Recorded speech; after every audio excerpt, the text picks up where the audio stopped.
Imaginez-vous installé dans le luxueux fauteuil en velours du Golden Plate, le restaurant le plus exclusif de Portland, où le prix d'un plat dépasse souvent le loyer mensuel de nombreuses familles. La douce lueur des lustres en cristal danse sur le sol en marbre poli, et le léger tintement des verreries artisanales ponctue les conversations feutrées des plus riches de la ville. Vous vous adossez, prêt à savourer le plat de résistance de la soirée, lorsqu'une petite voix sur le trottoir attire votre attention. Vous attendant à la scène habituelle, quelqu'un dévorant goulûment des restes, vous jetez un coup d'œil par la fenêtre et apercevez une petite fille, 5 ans à peine, vêtue d'une robe jaune usée jusqu'à la corde et de sandales éraflées. Ses joues sont creuses et ses grands yeux suppliants se fixent sur votre homard à moitié terminé. Elle s'approche et murmure, « S'il vous plaît, monsieur, puis-je avoir le reste ? J'ai tellement faim. » Ces mots tranchent le luxe comme une lame, et l'espace d'un instant, vous vous raidissez, prêt à appeler la sécurité. Mais quelque chose dans son regard, un mélange obsédant de besoin et de dignité, vous arrête. Avant même d'avoir pu réfléchir, vous glissez l'assiette décorée vers elle. « Prenez-la », murmurez-vous d'une voix lointaine, comme si vous parliez d'un rêve. Sa gratitude est douce mais délibérée. Au lieu de dévorer le homard au beurre et les légumes croquants, elle enveloppe délicatement chaque morceau dans un sac en plastique cabossé, manipulant le repas comme s'il s'agissait d'un trésor. « Merci, monsieur, dit-elle, puis s'enfuit dans la nuit. Vous restez les yeux fixés sur l'assiette vide, la poitrine serrée. La fierté devrait venir de votre acte charitable, mais ce n'est pas le cas. Au lieu de cela, un torrent de questions vous assaille, pourquoi n'a-t-elle pas mangé immédiatement? Pourquoi cet enfant était-elle seule? Quelle histoire invisible se cachait derrière ses yeux sombres?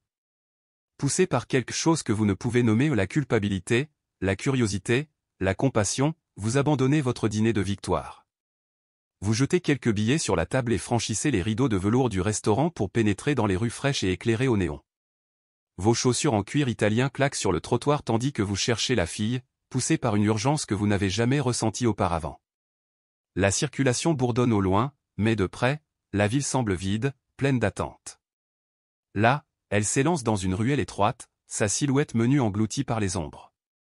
Vous courez après elle, le cœur battant, jusqu'à ce que vous tourniez un coin et vous figiez. Sur le sol en béton crasseux gît un bambin d'à accent grave peine 2 ans, immobile et pâle comme de la porcelaine.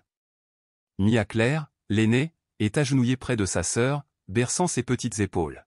« Annibeth, s'il te plaît, réveille-toi », murmure Mia en écartant les mèches de cheveux du front rouge de fièvre du nourrisson. « Tiens, mange ce homard. Grand-mère a dit que c'était le meilleur remède pour réveiller l'esprit. » Votre poitrine se serre tandis que vous vous accroupissez à leur côté. Ce tableau déchirant se déroule à quelques mètres du restaurant scintillant où des millions sont dépensés en gourmandise. 2 enfants, la faim gravée dans chaque trait de leur visage, luttent pour survivre dans un monde débordant d'abondance. Les mains tremblantes, vous composez le 911, la voix rauque tandis que vous décrivez leur situation désastreuse.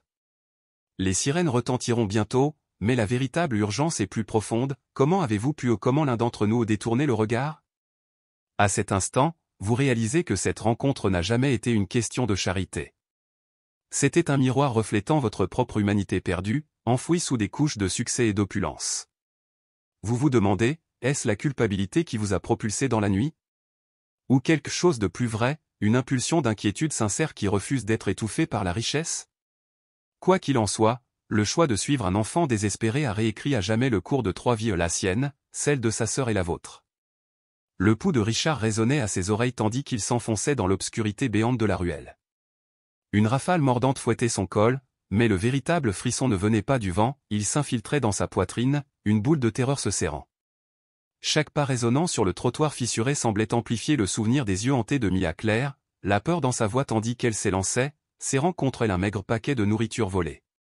Il s'arrêta sous un lampadaire crépitant, dont la lueur jaune vacillait comme un battement de cœur mourant, et contempla le vide au-delà. Cet endroit semblait effacé de la carte de la ville où une voie secondaire indésirable engloutie par des gratte-ciel d'acier qui se dressaient au-dessus, tels des sentinelles indifférentes. Le silence l'envahissait, seulement rompu par le bourdonnement lointain de la circulation et le léger ruissellement d'eau d'un escalier de secours rouillé. Se préparant, Richard poursuivit son chemin. Puis, à travers la brume, il les aperçut, Mia agenouillée près de quelque chose ou de quelqu'un sur le béton froid. En s'approchant, il retint son souffle. Annibeth gisait immobile, sa petite silhouette immobile contre le mur crasseux. Ce spectacle lui frappa le ventre, une scène si crue qu'elle lui coupa l'air. La peau de la petite fille était cendrée, ses joues humides de sueur qui luisaient dans la pénombre. Ses lèvres, gercées et craquelées, laissaient à peine transparaître une trace d'humidité. Richard, du bout des doigts, avait envie de vérifier son pouls, mais hésitait, chaque seconde lui semblait à la fois une éternité et un rappel brutal du temps perdu. Les bras de Mia tremblaient tandis qu'elle secouait doucement sa sœur, sa voix n'étant plus qu'un murmure fracturé. « Annie ? S'il te plaît, réveille-toi. » Richard s'agenouilla près d'eux, écartant sans réfléchir la manche de son blazer. Le tissu coûteux était un luxe absurde, témoignant du fossé qui les séparait de leur monde. Sa main planait au-dessus du front d'Annie, se retirant tandis que la chaleur brûlante de la fièvre touchait sa peau, une vérité brutale et sans filtre. Que lui est-il arrivé? Sa voix était rauque, fragile à force de ne pas être utilisée dans des situations aussi désespérées. Mia Claire releva la tête, ses boucles brunes tombant autour de son visage comme un rideau. La résilience dans son regard était féroce, née non pas de l'innocence, mais de la nécessité. Elle soutint son regard avec imperturbabilité, bien que le chagrin et l'épuisement aient marqué chaque trait de son petit visage. Elle n'a pas bougé depuis des heures, dit-elle d'une voix tremblante. J'ai essayé de la nourrir, mais elle est trop faible. Ses mots oscillaient entre espoir et désespoir.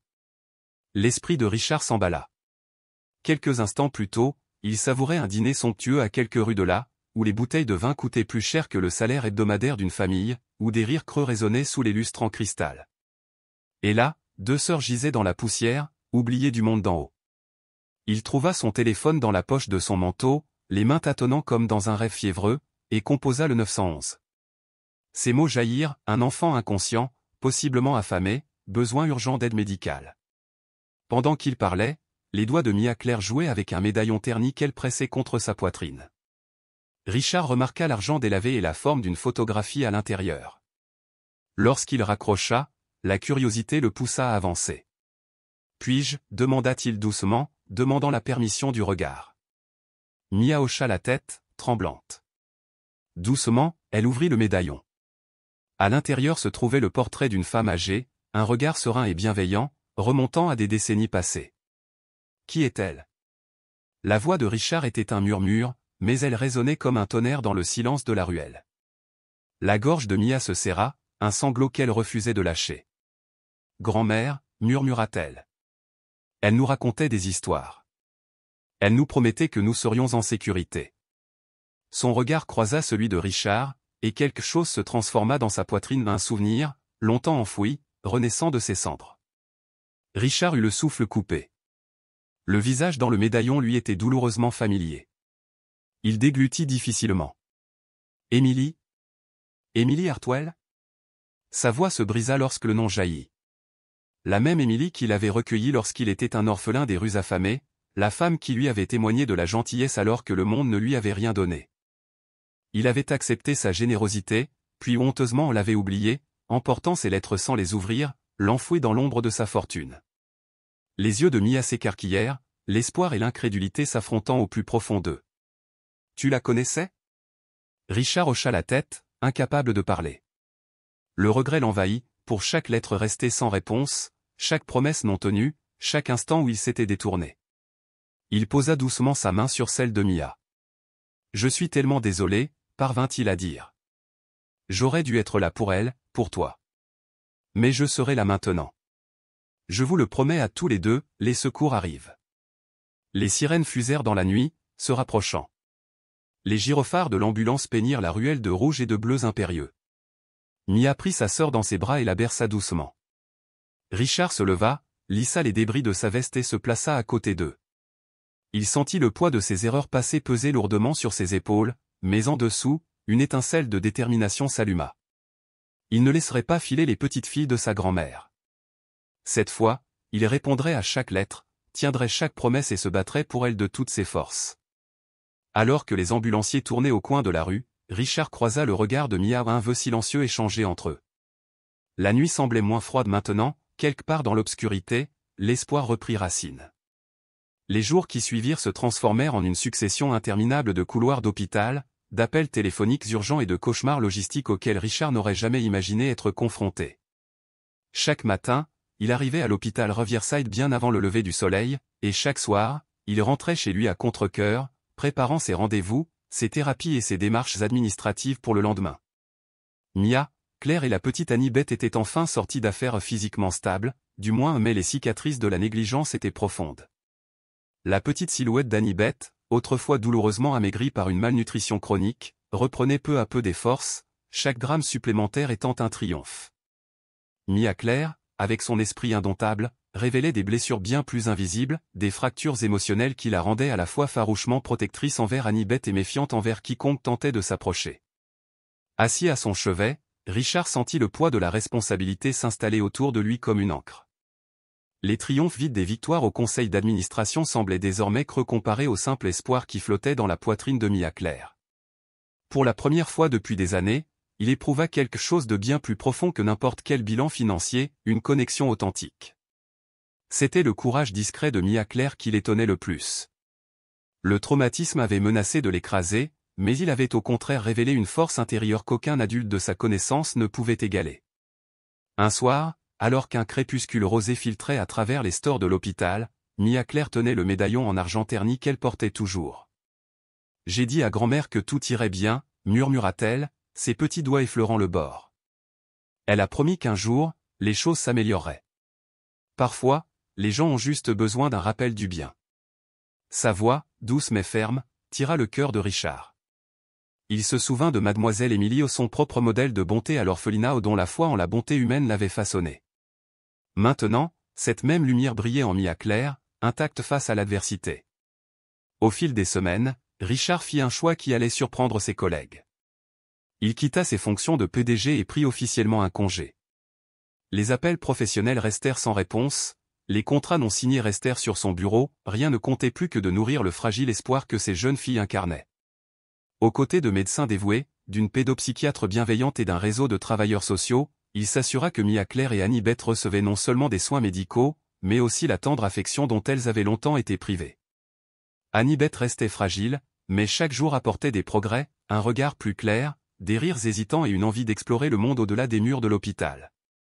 Mia Claire, elle aussi, commençait à se libérer du poids d'avoir élevé sa sœur dans sa petite enfance. Doucement au début, puis avec une confiance grandissante, elle accepta l'aide d'une orthophoniste, de séances de jeu avec un éducateur spécialisé et, plus important encore, de la présence indéfectible de Richard. Un soir, ils se retrouvèrent dans le salon de l'ancienne maison familiale de Richard, une demeure où il avait vécu seul pendant des années. Les filles étaient assises en tailleur à la table basse, crayons et carnets de croquis éparpillés autour d'elles. Leur rire, léger et spontané, emplissait la vaste pièce.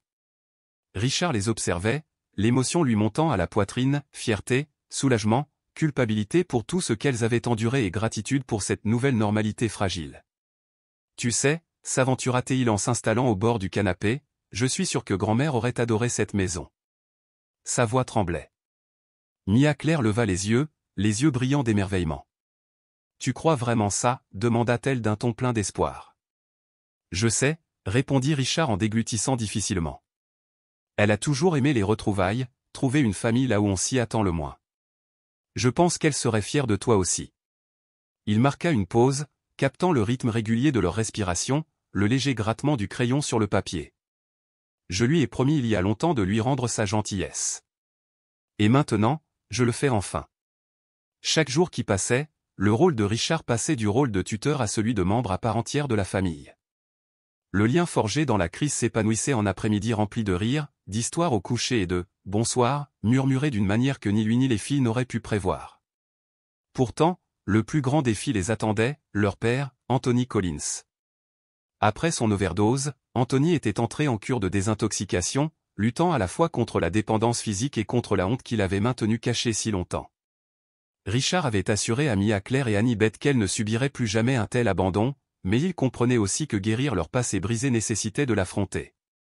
Encouragé par les rapports du personnel de cure sur les progrès constants d'Anthony, il aborda avec hésitation la question des retrouvailles. « Ton père m'a demandé s'il pouvait te parler », dit Richard à Mia Claire un matin, le cœur battant. « Il va mieux maintenant. » Le visage de Mia Claire, habituellement si calme, s'illumina d'incertitude. « Penses-tu qu'il sera vraiment différent ?» murmura-t-elle. Richard tendit la main et la serra doucement dans ses bras. « Je crois qu'il se bat pour être le père que tu mérites. Mais c'est à toi de décider si tu veux le voir ou non. » Le jour de la réunion, le centre de réadaptation de Riverside semblait méconnaissable, sobre, lumineux et plein de possibilités. Lorsqu'Anthony Collins entra dans le parloir, ses joues décharnées et son sourire prudent exprimaient à la fois regret et détermination. Annibeth n'hésita pas, elle se jeta dans ses bras, ses petits bras agrippant sa chemise usée comme pour l'ancrer dans cette seconde chance. Mia Claire observa d'abord, l'incertitude gravée sur son visage, avant de se lever lentement pour les rejoindre, une main tremblante se glissant dans celle de Richard. « Merci », s'étrangla Anthony d'une voix rauque. « Je sais que je vous ai blessés tous les deux. Je suis vraiment désolé. J'essaie vraiment d'être là pour vous à partir de maintenant. » Les yeux de Mia Claire se remplirent de larmes, des larmes d'espoir, mais aussi de prudence. « Promets-moi de ne plus jamais partir, » dit-elle doucement. « Je te le promets, » répondit-il, la voix brisée. Richard se tenait à l'écart, les larmes aux yeux, tandis qu'il assistait au premier pas fragile vers le pardon. La confiance allait devoir être reconstruite, jour après jour, instant après instant, mais voir l'amour et le désir renaissant dans les yeux de leur père était en soi un miracle. Que pensez-vous de la façon dont Richard a assumé son nouveau rôle de tuteur et, à bien des égards, de père auprès de Mia Claire et d'Annibeth? Pensez-vous qu'il a fait les bons choix? Cette histoire nous rappelle que le véritable succès ne se mesure pas en profit ou en promotion, mais en notre capacité à faire preuve de compassion, à tisser des liens et à offrir une seconde chance. Elle nous montre la force inébranlable de l'esprit humain et le pouvoir de guérison que recèlent de simples actes d'amour. La famille ne se définit pas seulement par le sang, mais aussi par ceux qui choisissent de rester, de se battre et d'aimer inconditionnellement. D'où regardez-vous? Partagez vos impressions ci-dessous. Si ce récit vous a touché, partagez-le avec quelqu'un qui pourrait apprécier qu'on lui rappelle la remarquable résilience que nous portons tous en nous.